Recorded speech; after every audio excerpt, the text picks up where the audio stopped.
On this episode, I actually chat with a repeat guest who has created an amazing agency. At the time we chatted about 3 years ago, they were 3 million in revenue with no employees.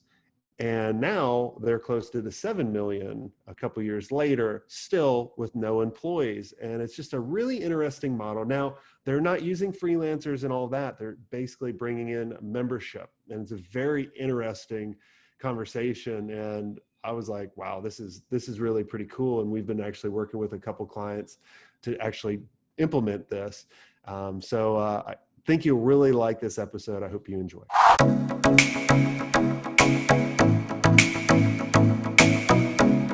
So my name is Julian Stubbs. I'm the CEO and founder of an agency called Up There Everywhere.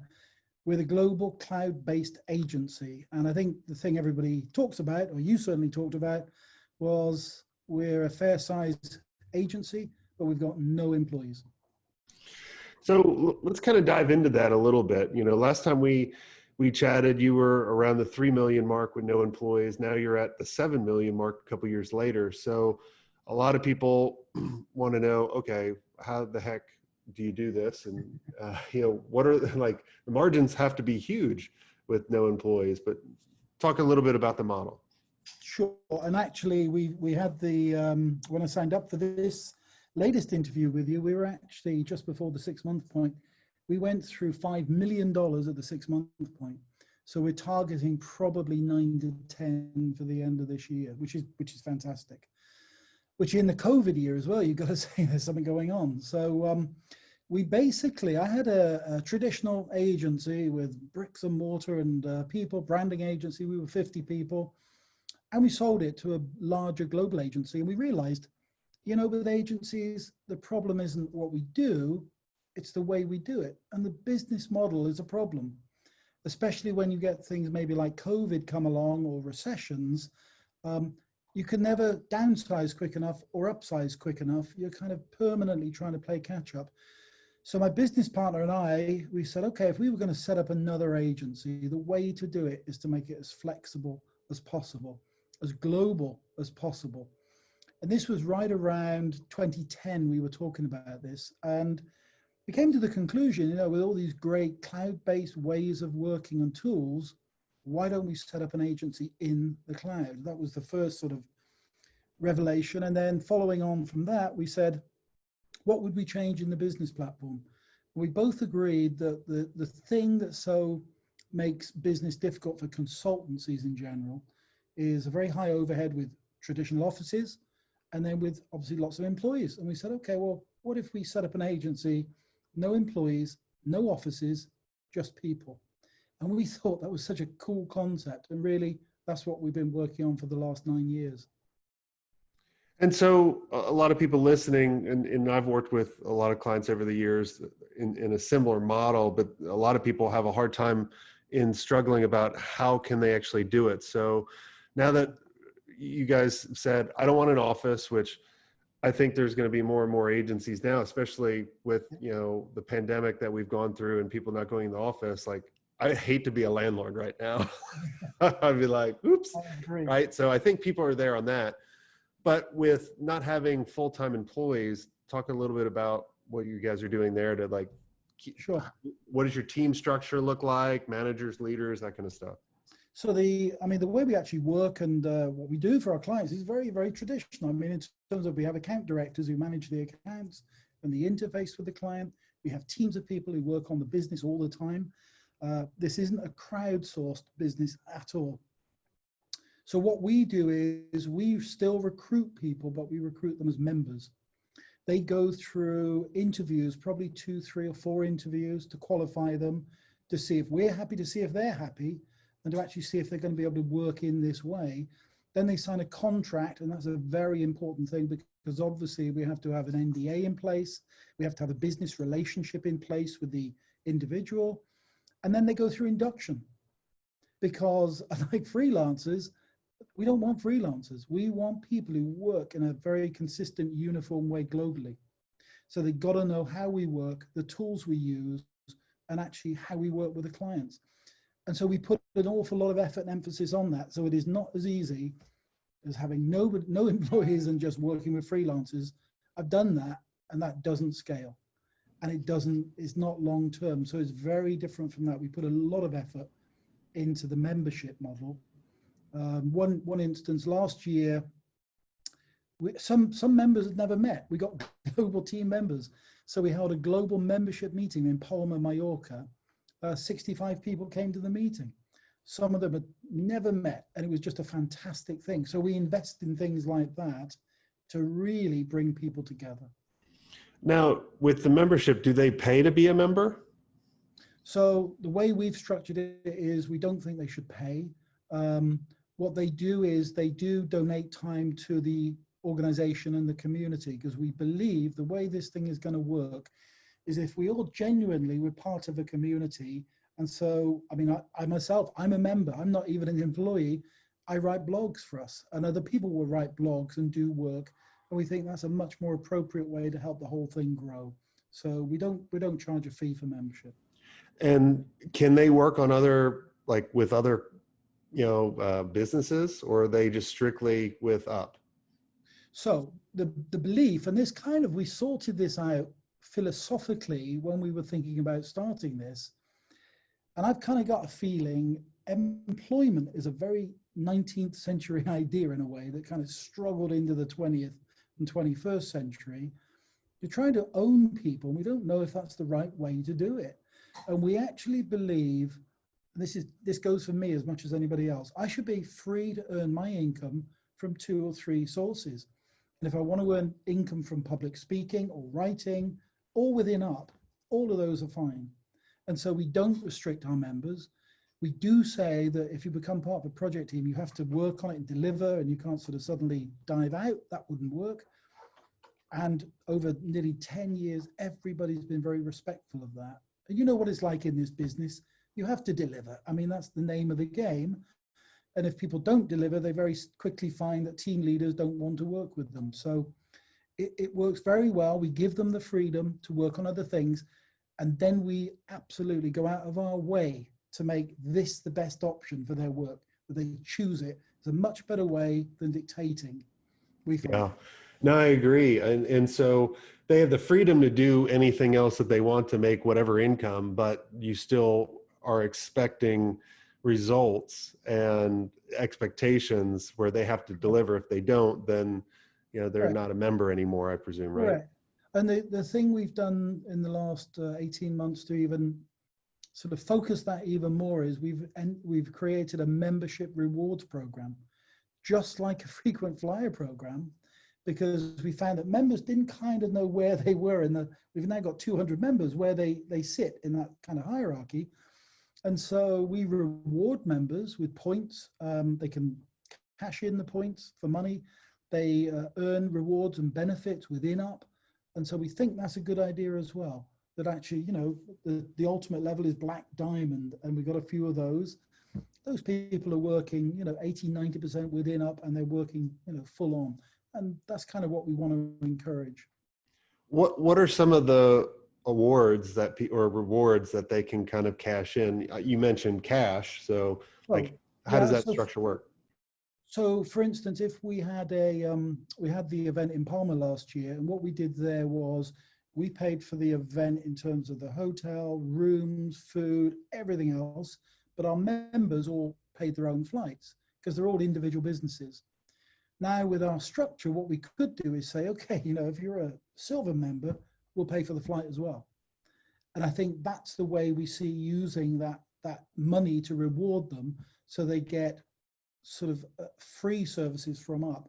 We're just putting on a writer's course, which originally we were going to hold at Oxford University, and now because of COVID, we can't have a live course.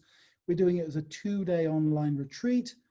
There would be a fee for it normally, but we're going to pay that for all members who are above a certain level. So we pick up those training fees, basically. I love it. And so how do they get the rewards, or how do they get the points? They earn points. Okay, so that's based on a couple of things. I'd say both of which are really important to us. Obviously, income. So the people who are actually billing more, earning more, like an airline, you fly more, you sort of get more points. But then secondly, as importantly, your dedication to the community, what you do. Do you share social media on up? Do you have us listed on your social media platforms? Are you writing blogs for us? Are you putting films together for us? All those things we think are as important. It shows engagement. So we reward engagement as well. And then the third category, which is, we just had a lovely call actually earlier in the day, for charitable things, things we think we should be doing, not to earn money, but because they're good. And we just had a fantastic call with a potential client, wants to launch a new product, a fair trade product. 2 or 3 of us just said, we're going to work on this for free. It deserves it. And again, we recognize that with points as well. Awesome.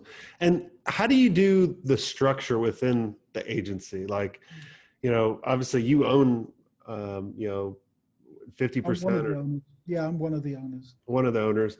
So you guys are CEO, president, however that works out.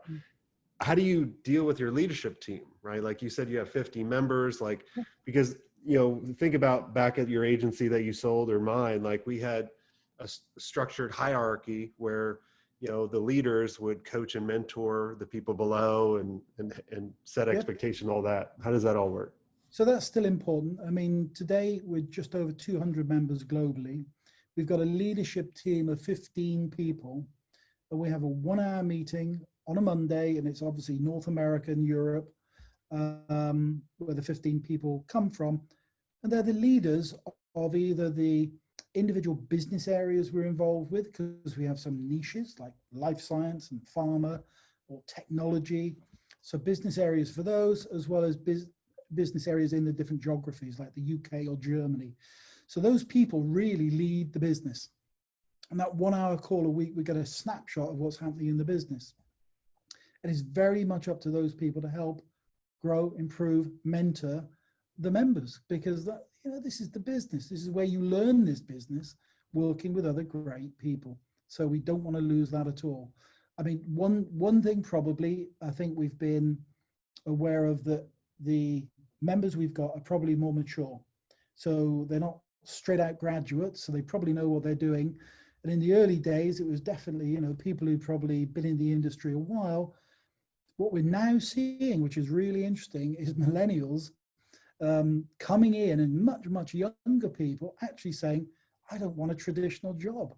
I want to build my own life and build my own career. And they're actually, they're signing up and getting involved and getting, really involved with us. Very cool. So how is it in 1 hour, you get everybody on the same page? What's that structure like in that hour meeting? Right. So firstly, I'd say I'm not the person to run that meeting, because I'd probably talk too much. So we've got Lawrence, who is the COO. He's brilliant. He's structured. He's American, lives in Netherlands. And we basically go through, first of all, some of the business areas that we need to deal with in terms of our IT, our finance and admin, the practical things. And then the second half of the meeting is very much to do with the clients and the business. So what business have we got going on? What new business have we got coming through? And it's that kind of structure. And one of the really key important topics is membership. Which new members have we got coming in? Where will they fit in the organization? And how appropriate are they? Do we have any gaps? And so we look at that as well. Do you have someone in charge of recruiting and training the new members? Lawrence, the COO, he's head of membership. And his job really is, he's the first stop for all potential new members. They'd meet with Lawrence. He'd assess where they fit in terms of skills, whether they're a copywriter, art director, digital person, social media. And he'd also think about, would they fit within the organization? And could they work this way? Because, 10 years ago, it was a really odd way to work. Nowadays, we're getting more used to it. But he just assesses, would this person fit and be able to work this way? And then he'd pass them on probably to somebody more skills specific, like a copywriter, who could then talk to them about the way they work and see if this new copywriter could fit in. And then it ultimately would come back to probably me or one of the other senior partners to do the final interview, just to see, are we all happy? Is this the place for you? And interestingly, having run an agency, we had 50 people in my old agency in Stockholm 10 years ago. I think we retain people better with this model than with an employed model. And the only conclusion I can come to is actually once people have taken the step into this way of working, they don't want to go back. And so I think an awful lot of it is to do with they want a better lifestyle, they want more freedom, but they still want colleagues. And so I think that's the secret and the reason we retain people so well. What is the churn rate? I would guess you're talking about probably below 5%. Now, in my old agency, it was more like 10 to 15%.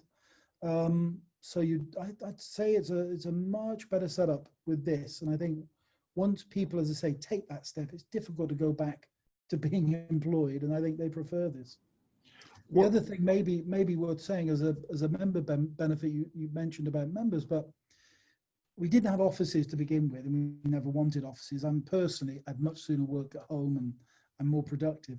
But we realized we did need a place to meet clients. And we also found out, amazingly, some people prefer going to an office. I'm not one of them, but we found some members physically wanted to go to a place. And so we thought, okay, so what we've done, we've set up these creative hubs globally where we take a shared office facility like a WeWork, as it used to be. We'll take a number of offices, we brand them, and then we give them freely to the members to work at if they want to, or if they're going to meet a client. We think, again, it's a much more cost-effective way to work than having a formal office you must go to every day. So let's talk about sales, right, and salespeople. Do you have salespeople as your members, or is that you and your partner? Nope, we do. I mean, in the early days, it was me and my partner. The school day is sort of, you've got to drive sales. And sales actually come to us nowadays through two primary sources. And obviously, who you know is always the best form. People who've worked with you and former clients. So I'd say probably that accounts for about 40 to 50% of our sales. People who know people within Up. The other 40 to 50% is content marketing. We push out an awful lot of content on topics that we're involved with. We don't always try to sell Up because we don't think that's the best way to sell. What we try to sell is what we know. And we push that out. We use obviously Google ads and LinkedIn ads and other things, far more effective than cold calling people, which is an uphill battle and something we don't believe in. A lot of people are probably wondering, like if you have all these members, how do you pay, the members? Like, okay. What's that structure look like? So Up is an organization. It's a limited company here in Sweden. And one of the interesting things is, although we've got clients in North America, Canada, USA, across Europe, we've only got one legal limited entity, which is a Swedish legal company. So we create an estimate and we have an inbuilt margin for Up, and that's our margin. We then have team members who are going to work on the project. They're all given, okay, Jason, you've got 3 days to write this bit of copy. And pretty much that's the structure we employ, same as an agency would. And we did away with the idea, I never liked timesheets. I always thought timesheets were the most pointless thing I've ever spent time on, because you fill in a timesheet, you give it to somebody, they look at it and say, well, not quite right, or too much or too little, and adjust it.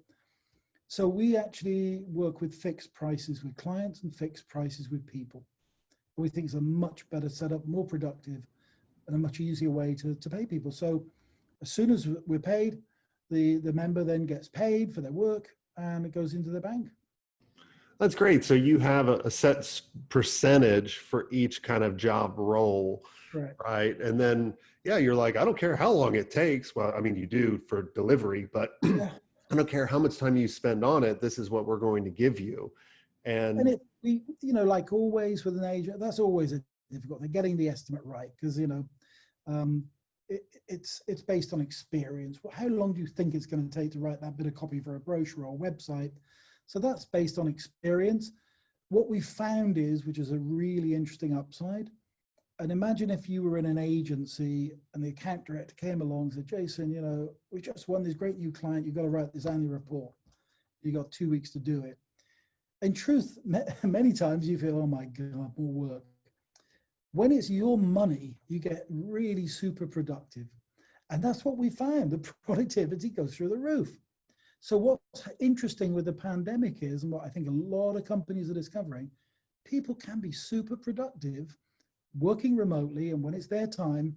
But we found actually, again, there's an upside to the model in that case. People are entrepreneurial, and they got to deliver to the right quality and standard, but they get on with it. So it's very good. I love it. Well, this is awesome, Julian. I really like your model. I'm real happy for you that you've grown over the years since we chatted the first time. Is there anything I did not ask you that you think would benefit the audience? I think the thing that I get asked, because a bunch of agencies have tried this. I think you've probably come across some and know some. I've never met one that scaled it the way we've scaled it. And the fact is, it's not easy. It takes hard work. We've put in some software which we've created. Our finance and admin system is a system that we had to build to actually be able to operate this way. We couldn't find a finance and admin package for estimating, invoicing, and database of clients and jobs that really fit with what we were trying to do. So you've got to create something like that. And so, I mean, we've been through that now nearly 10 years, and 10 years in, I think we perfected it. There's no reason why we shouldn't scale this, from $10 million to $20 million. It does work, but it's not easy. It does take a bit of thought. Last question, because I lied. It just popped into my mind. If the goal is your goal to build this up and one day sell this as well, or because the reason I ask is because a lot of businesses that I see, even in the multi-million like yours, if the bigger agencies come to look at, or private equity, a lot of times they kind of go, red flag, no employees. Yeah. Well, it's certainly, we've had two approaches, and we probably wouldn't consider a regular agency. I just don't know if they'd get it. I think they're too wed to their model in where they've got to be, because they can't probably envisage getting rid of all the people and the infrastructure, and it's probably difficult. We've been approached, though, by some really odd companies, consulting companies, big consulting companies, who are looking to change their model because they're in the same boat. It's a difficult time for big consulting companies, some of the really top ones. Yeah. So I think if anybody, it would probably be somebody more like that than a regular agency, personally. Yeah. I love your model and how you've structured, because you have that infrastructure and you have all the systems and the process. It's not like one head of a company and then all freelancers. Correct. Right? It's very different. And yeah, whoever's going to buy you is going to be innovative. We always say it's not just freelancers. You cannot make that scalable. You cannot make it work. You have to put as much energy into this model and the members as you do with employees, because that's the way it works, I think. But anyway. Exactly. Awesome.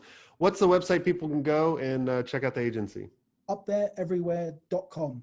Awesome. Well, Julian, thanks so much for coming on the show. And you're welcome. Listeners, this is a really interesting model. And if you want to hear other innovative and amazing strategies by other agency owners, I would like to invite all of you guys to check out the digitalagencyelite.com. It's our exclusive mastermind for experienced agency owners, where they're constantly sharing what's working. We're seeing what you're not being able to see, right? Because we got those blinders on. So go to digitalagencyelite.com, fill out the application. If I feel that you're right fit for the community and it can actually help you out, we'll actually have a conversation.